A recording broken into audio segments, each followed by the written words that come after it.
Washington staff is complete. Is it a top 10 staff in the country already? You are Locked On Huskies, your daily podcast on the Washington Huskies, part of the Locked On Podcast Network, your team every day.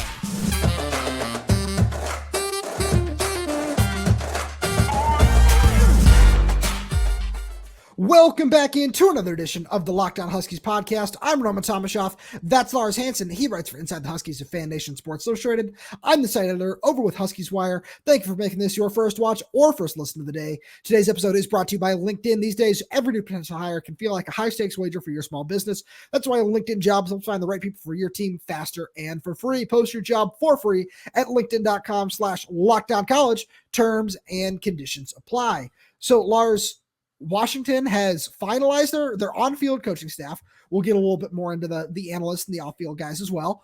But they decided to go with Alabama linebackers coach Robert Bala, who was hired. He's a little bit of a journeyman. He's still a young guy, but he's had some really interesting stops. And after being the defensive coordinator at Southern Utah, shout out to our buddy Spencer McLaughlin, the play-by-play guy over there. He had a stop at Liberty as a defensive analyst, and then was the linebackers coach for Nick Saban during his final season. And Kalen DeBoer decided not to retain him. And now he comes up to Washington. Everybody seems really excited about this hire. And then, so let's talk about that really quickly. Just what are your thoughts on this hire originally? I think so. From my inclining of what I was able to glean Thursday night, and not surprised by who they ended up hiring in terms of who the name was, but what it sounds like is the way that Steve Belichick wants to run his defensive scheme. There's going to be a specific, because when you look at what Washington's defense was last year, you did have really basically kind of a linebackers just straight up coach, where there was the outside linebackers who were really edges. So this now kind of becomes a more traditional 4-3 or 3-4 defense, right? Where you not in a true sense, right? But more the 4-2-5, as you mentioned. But yeah, it's going to be a hybrid look. Yeah. But where you're having a specific defensive line coach who goes from interior to exterior, and then a specific coach for people like Carson Bruner or Alfonso Tuputala, who can be inside linebackers, who also can do a number of different things. When you think of it in an NFL sense, right, where Bobby Wagner's an inside linebacker, right? Somebody else, Von Miller was an outside linebacker. You don't really think of him as an edge rusher because he's more of an outside backer who can drop and cover. Aaron Curry, I mean, not a great name for people in Seattle, but that type of linebacker, right, where you have two different types. And so having a specific inside linebackers coach tells me that it's going to be more of that 4-2-5 scheme that you mentioned on the show that they ran in New England, where you have that specific nickel corner, which when you start to look at how this defense lines up, that's perfect for the personnel that they have coming back.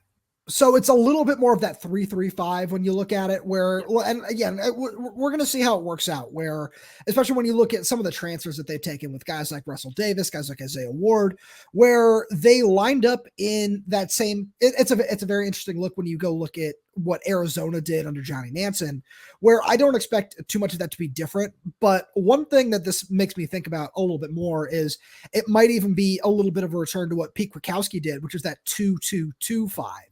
Where there's still two inside linebackers. That doesn't look like it's going anywhere. And then the question is going to beg, really, what's the edge going to look like? Are they going to be those outside linebacker types? And then along the interior, it's probably going to be two true defensive tackles, where I don't think it's going to be a nose kind of thing, where it seems like it'll be more of that true two defensive tackles, where it's like a 3 tech and a 5 or something like that, where it's Javon Armand Parker or Sebastian Valdez, Jacob Bandis, whatever it might be. There are a lot of different ways to make that work. But what I'm really curious about with this hire is just the way that this whole staff has come together, where we watched just the rise of Arizona under Jedd Fisch this last season. He did a really good job, and we saw all these players develop under his staff, where the offensive line took a massive jump forward. We talked a lot about John Richardson on one of our shows last week and gave him praise as one of the nice up-and-coming guys on the staff. Said the same thing about wide receivers coach Kevin Cummings, and just there's so many names that you can get into like that. And then adding a Steve Belichick, adding a Vinny Sunseri, who looks like he could be a really interesting hire working with the safeties. It feels like this is a top 10 coaching staff in the country at this point, which is probably going to be a hot take for a lot of people. But when you look at what the staff was able to do at Arizona, and now something that we're going to get into in a little bit, with the resources they have behind them, which was something that was fully available to Kalen DeBoer's staff as well, and especially would have been with a new contract. This really does feel like it's in a very good position for not just, the football team, but the university as a whole. Right, because there's also multiple angles that you can take this with, where in year one you're making all these flash hires, if you want to say it that way, or kind of you're bringing in Luke Del Rio as an analyst, you're bringing in Steve Belichick as your DC. It's like, well, what's to say those guys don't go to the NFL next year? And it's like, well, sure. As we saw with Jim Harbaugh at Michigan, with Mike McDonald that passed on to Jesse Minter, you just got to implement the scheme. And if you can get top-notch coaches, and especially ones that are younger that can maybe relate easier to college-age players, right?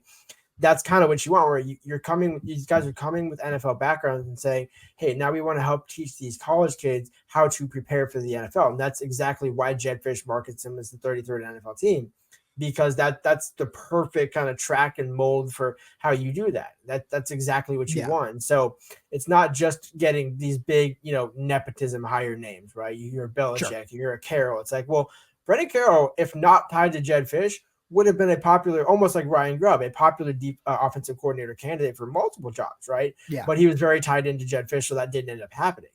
But these guys are not just in-name hires, right? These are quality hires. And then if you think about it 2 years down the road, like Luke Del Rio, for example, let's say Washington's offense explodes, right? And maybe people credit him as one of the reasons why the passing game is working really well.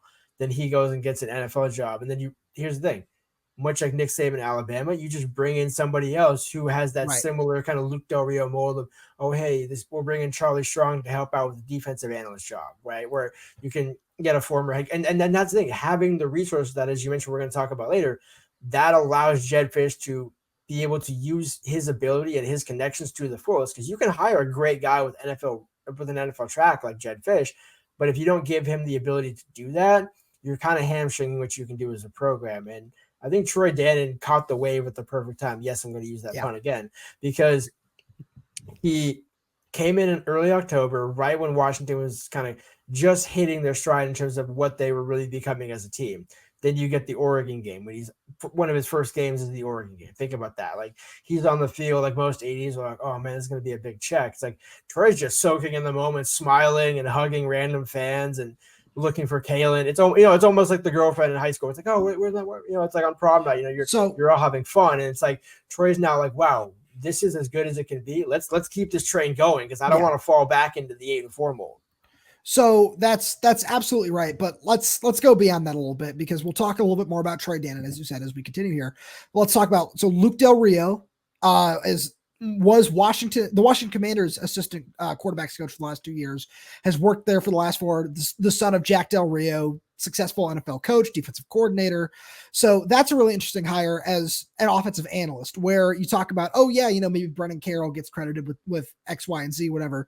You could also say the same about Jimmy Doherty as the quarterbacks coach, where, maybe somebody wants to offer him an offensive coordinator job in the next offseason, whatever it might be.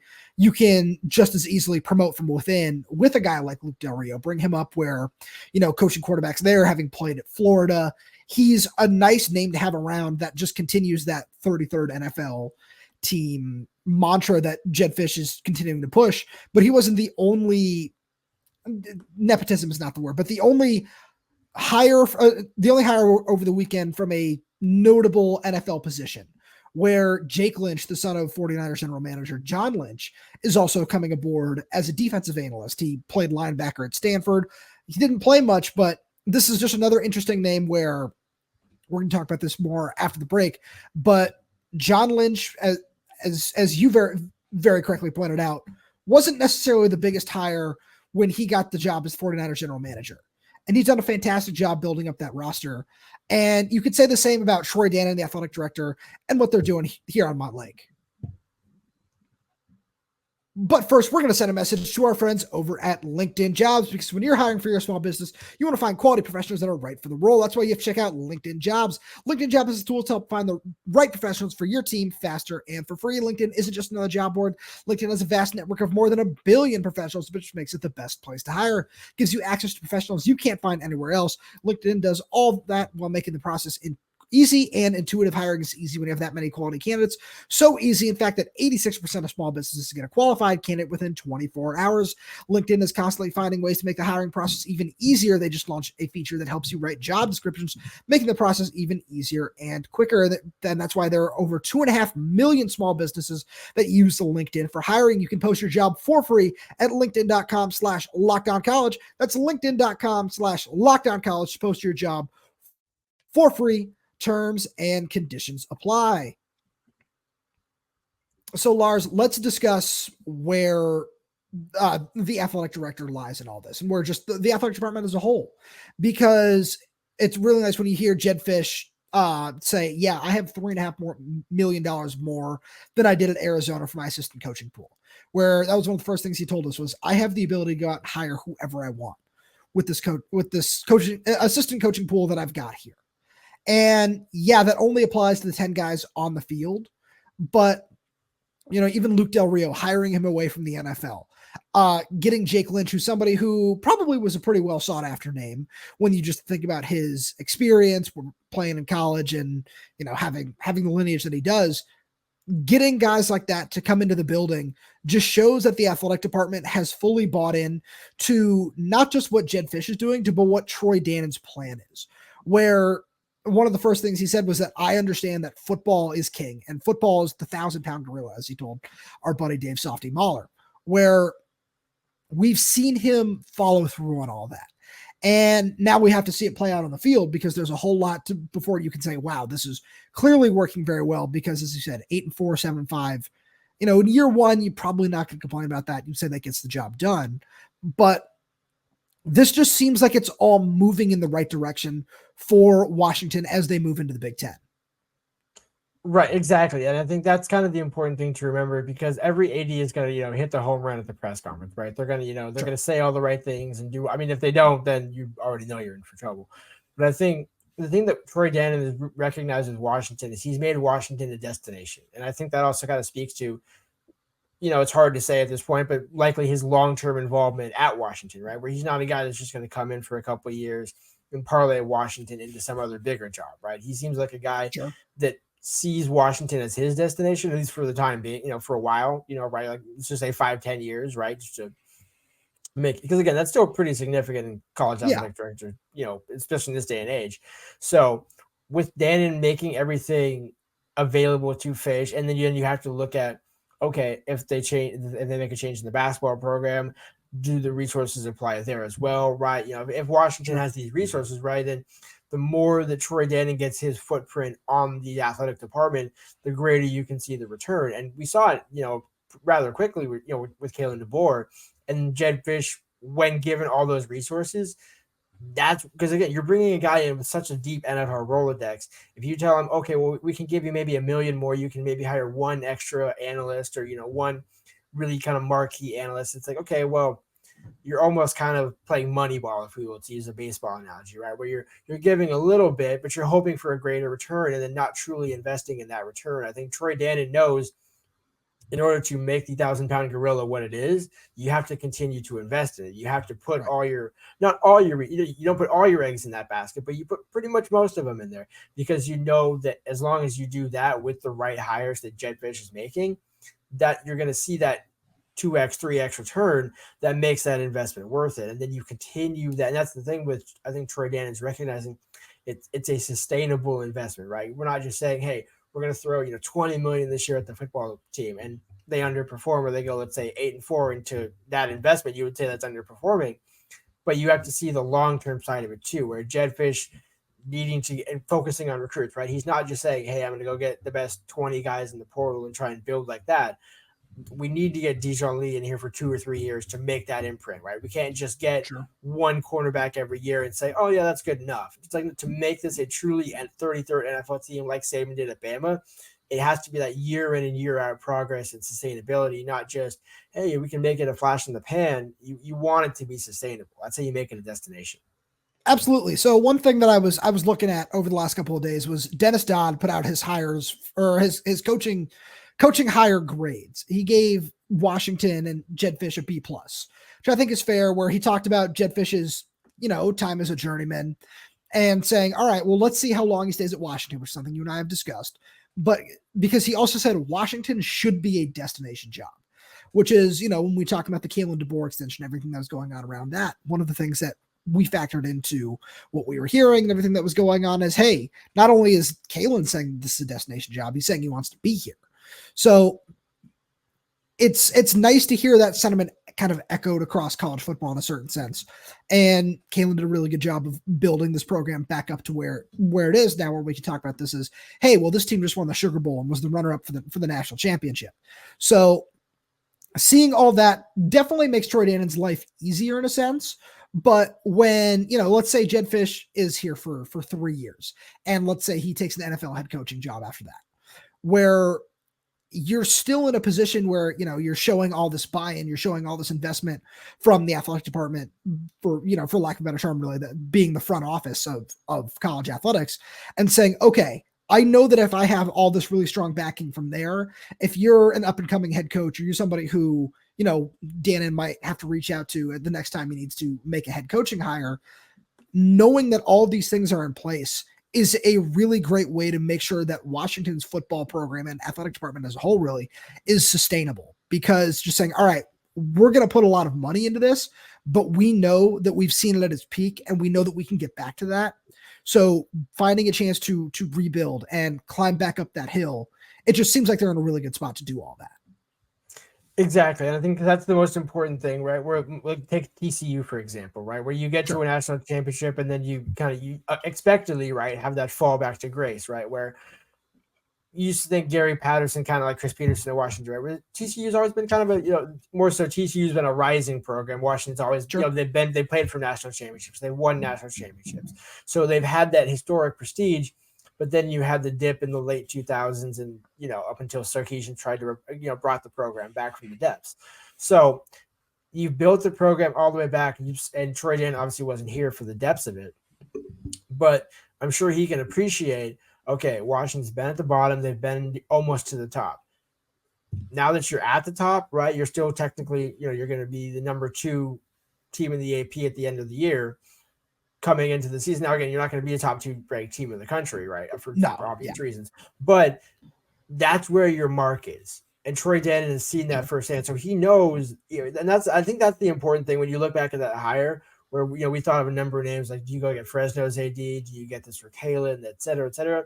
When you actually think about it, it's kind of good that you didn't make a tied to Kalen DeBoer hire, right? No disrespect to Tom Toomey, but if you go make that hire and then Kalen still leaves, then you're like, okay, now are we scraping the Mountain West for the coaches, or are we actually taking ourselves seriously as a destination? Because we've seen, you look at College Game Day came, like Washington, Pat McAfee show comes out to Seattle, right? Pat has his show in Husky Stadium. Like, Washington, not known for giving, like, not terrible access, but never had a live show on ESPN like that, live from Husky Stadium. And so clearly the athletic department through and through, from marketing, Troy Dannen all the way down, understands the value of the university, and now you're getting the right people to market who make it also easy to market. I mean, we both know Jedd's a natural on the mic, so when he gets an opportunity to market the program, it's even just a bonus, right? Because otherwise the marketing around him is phenomenal. And so I think it's just, as long as you continue to evaluate that and elevate that, that's how you make it sustainable year in and year out. Absolutely. And it's just nice to see that it's already coming to fruition, where the social media team has been really good and really quick to adapt to what it is that he wants to sell. And, that it was a really cool video that we saw come out the other day where it's, all right, yeah, we're still selling this NFL over NIL thing, where, that's certainly a nuanced discussion in certain areas. But when you look at it and just showing just constant highlights of Vita Vea, Budda Baker, Trent McDuffie, Kyler Gordon, all these guys who were high-level draft picks. Some of them have gone on to receive big contracts. Trent obviously is one. He has a 2-0 record in terms of seasons and Super Bowls. So it's cool to see just the way that they've decided to market this program. And because that's one thing where you look around and you say, oh, Washington has, their top 10 in NFL players on active rosters. So there's a whole lot that you can go around and look at and just say, okay, well, this is where Washington can be. And Jedd and Troy Dannen have really just kind of said, yeah, this is a strength of this school. Let's continue to build on it. And while they're also certainly doing a good job of, patching weak points where there are smaller things like, they're building a new nutrition center, which is really cool. That's things. Those are things that we like to see, because that was something that Kalen requested and said, hey, this would be really huge for the future of the program. Obviously, he's not here anymore, but it still looks like that's something they're going to be following through with. And just making not only those big investments, like, we're going to go pay top dollar to get Jedd Fisch, but also saying, all right, we're going to make these improvements here and there where we think that they can improve our athletic department as a whole, just shows that there's another level that you can take this to and make sure that it's sustainable for year in and year out. So Lars, let's kind of switch gears here a little bit, where we're going to get into the most important positions that Jedd Fisch and his staff need to prioritize in the 2025 class. Right after a message from our friends over at FanDuel Sportsbook, because you can get buckets with your first bet on FanDuel, America's #1 sportsbook, because right now, new customers get $150 in bonus bets with any winning $5 bet. That's $150 if your bet wins. You can bet on all your favorite NBA players and teams with quick bets, live same-game parlays, exclusive props, and more. Just visit FanDuel.com/lockedon and shoot your shot. FanDuel is an official sportsbook partner of the NBA, and I have to keep doing it because I just love watching what the Celtics are doing this year, and having two guys in the All-Star game as we record this on Sunday. I would still recommend getting that futures bet in for the Celtics while you have a chance. So Lars, let's talk about 2025, where Jedd Fisch has emphasized that he wants us to be a top of the line recruiting class, the best in school history. What does that look like? Are we going to see top 15? Are we going to see top 10? That's yet to be seen. But we know that there are certain positions that need to be highlighted. What would you say the number one position to highlight in the 2025 class is? Offensive line. And I think that's just not now, because we also look at the immediate need, right? So I'm not just talking about that, but I think that's where you get into, that's one of the more important positions to have development long-term, year in and year out, because again, that's the position, unlike receiver or cornerback, where you don't necessarily want to play a true freshman, right? But you want to, in a year or two from now, be able to say, hey, that guy is a 2 or 3 year starter. And then every other year, you're maybe having one of those stat classes where you don't need to have those every single year. But especially when you look at the roster, you think, okay, 2 years from now, Elijah Jaquette should probably be one of those guys that's starting consistent and maybe going off to the NFL, right? So now, and then Guard Memolar, same thing. Landon Hatchett, same thing, right? Where the guys that are playing on the line or could play on the line this year, you now think, and Drew has a party, obviously, right? But the more you think about it, that's why you look at how important it was, in my opinion, to get Jake Flores out of J. Sierra Catholic right after you get a quarterback commit, right? You take the most important one, get the quarterback decided, right? You want that guy decided, but then who's protecting him? Who's laying the foundation, right? Many coaches we've talked to have said bricklayers, right? Those guys that are in the trenches. And, Scott Huff, I mean, look at the importance that he put on recruiting that position year in and year out. And I think this is that class in 25 where there's so much of kind of potential in terms of hit the ground running. Brennan Carroll, you have all these kind of connections to say, hey, why not become an NFL offensive lineman here at Washington? And, I think they're kind of tailor-made to have probably 3 or 4 stars along the offensive line in this class. Sure. So I agree with you that offensive line is important, but that's not my top need. I would say it's on the other side. I would say it's the defensive line, where there are a lot of promising players at the edge position. So I kind of want to stick at defensive tackle, where we've looked up and down the West Coast. It's not necessarily the strongest year at defensive tackle. So I'm really curious to see what some of that is going to look like along the defensive line. Where are you going to be able to go in Texas and pull out a 4-star or 2? Are you going to go into the Midwest and going to go to some of these other regions where you say, this isn't our typical recruiting footprint, which is something that, Jedd Fisch has talked about, saying, I have ties in Florida, I have ties all over the place. So what are you going to do about that? One thing that we didn't necessarily see Kalen DeVore's staff do very well with is identifying Hawaii and going out to Hawaii, where, you find some top dollar defensive tackles there from time to time. So I'm just really curious what the interior of the defensive line is going to look like, because as we watch this team move into Big Ten play, look at what happened in the first quarter of the national championship, where Michigan ran all over it, where some of that probably had a little bit to do with scheme, but you have to just say, all right, we saw that. We can't let that happen along the defensive line again. We watched Arizona's defensive line play really well last season. And Washington's did too at times, where, especially when you talk about guys like Tooley, guys like Braylon Trice. So we know how important, especially at Washington, you look at guys like Greg Gaines, Vita Vea, Joe Tryon, how important Levi Onwuzurike, I don't want to leave him out, but you look at how important good defensive line play is to Washington, especially when their defense was top 5, top 10 in the country. So you've got to find a way to do that, whether it's through the transfer portal or through the high school class where they've said we're going to emphasize high school. Now the question is, where are you going to go to figure this out when you can't necessarily just look close to home and just say, yeah, we'll take this defensive tackle from California who's really projectable, when there's just not a lot of talent out there that's like that in the class of 2025. Right. And I think that kind of even more so ties back into the first segment that we had, where it's because you need to become not an Oregon level national program, right? Or even think of it almost like what Ohio State started doing on the West Coast back under Urban Meyer, where they hadn't really traditionally recruited a ton of kids out of Bosco or, out of California. Sure. And then once USC started to fall off, everyone's like, hey, wait, California is actually kind of ripe for the picking because you're competing against Oregon and Washington. And if you're Ohio State and you're in the Big Ten, or you're Michigan and you're in the Big Ten, you can now start going west. Likewise, Washington and some of these other schools can start going east and saying, hey, I mean, you saw Dominic Kirks, right? For a while there, for a long time, was like, hey, I want Washington finally, eventually gets the Ohio State offer and stays home after all the changes that happened. But that's just kind of an example where now imagine with this NFL level staff, right? Where you're taking Jason Robinson and Robert Bala into a Florida defensive lineman's home or an Alabama defensive lineman's home and saying, hey, you can play for Steve Belichick, who knows how to run an NFL scheme, come up to Washington, but in the Big Ten, you'll get taken care of from NIL. And, 3 or 4 years from now, boom, you're out and you're playing in the NFL and you already know and you're ahead of the curve.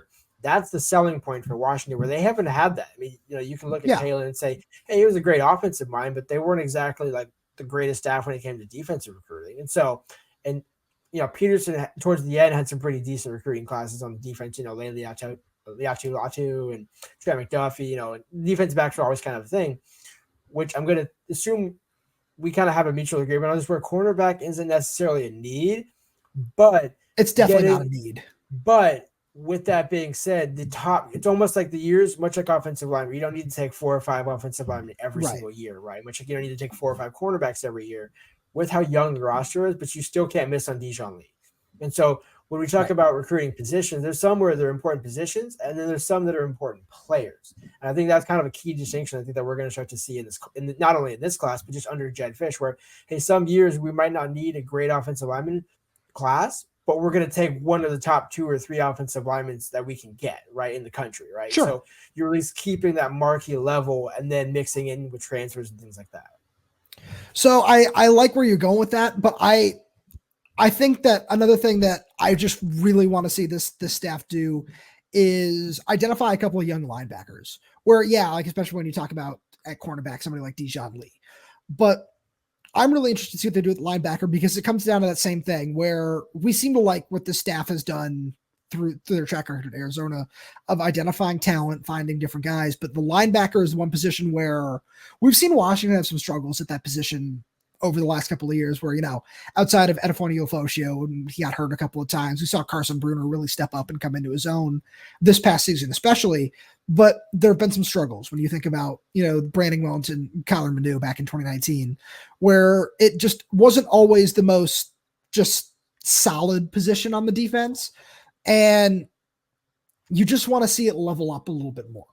And we saw Kalen DeBoerstaff go out and get a Zadrius Randy Sale. Obviously, when the coaching change happened, he decided to decommit. But let's look at guys like Mark Hennecourt down at Narbonne. You can look at Mason Posa in New Mexico. There are a bunch of other guys in the position where we just saw what Oregon went out and did at linebacker, where it seems like they're gearing up for this Big Ten movement, saying, all right, we know that we need to be really, really strong in the front 7. So let's go get Kamar Mathudi, let's get Braden Platt, and let's get Dylan Williams, where that's a really, really solid linebacker class. And Washington seems to understand that, and they were just going to go about it a year later, and it seemed like they were ready to patch holes through the transfer portal. But with what Jedd Fisch has said about playing freshmen, playing young guys, where I wouldn't be surprised if we see a similar level of getting two 4-stars and a high 3-star maybe at the linebacker position, because we're seeing 3 guys go out of that room, and we're seeing a bunch of guys behind them who aren't necessarily very experienced just yet, where maybe we see Devin Bryant, Jordan Whitney get a ton of run this year. But that's one position where I look at it and I just say there seems to be a lot of room for improvement there, where I like the talents in the room a lot, but there just isn't a lot of depth there beyond 2024. No, exactly. And I think that's kind of, the quarterback of the defense in a way, where some people might say safety, some people might say linebackers. I do actually think, in an intriguing way, having Vinny Sunseri, a former linebacker / safety, I think kind of will help with that transition to help with both in recruiting and in development, to say, hey, you know what, I kind of understand a mix of both positions. I know more safety, obviously, but I think just kind of having that NFL background of like, hey, let me help out with the linebackers just a little bit. I think having that collaboration, to your point, is what makes us the potential for the staff is off the charts. I think that's the key is, can they now show that much? Like we praised Dannen at the beginning, right? This is a great hire. It's a great hire, but you still got to prove it, right? And I think without question, Troy Dannen has started to prove it. Give him until the middle of April to really prove it. And I'm saying that for a reason. I'm just, I can say April 2nd, but I'm just, after April 2nd, give him like another couple of weeks to make that decision. And I think, it'll end up being the same similar hire. Lars, as always, thank you so much for being here. Thank you to all the everydayers for tuning in. We really do appreciate your support. And if you want to make sure you stay tuned for all the exciting content we've got coming up for you over this offseason, make sure to subscribe wherever you get your podcasts, whether it's YouTube, Spotify, Apple Music, Amazon Music. We're there. We're everywhere. We're updating this channel with new content every single day. So please make sure you stay tuned for all that. Make sure you hit that bell so you never miss an episode when we publish one. And please make sure to like the video. Leave us a comment down below if you have any questions, comments, or concerns. And if you're audio only, please feel free to leave us a 5-star review, as it does all really help the show out a lot. Thank you so much for tuning in, and we will talk to you on Tuesday.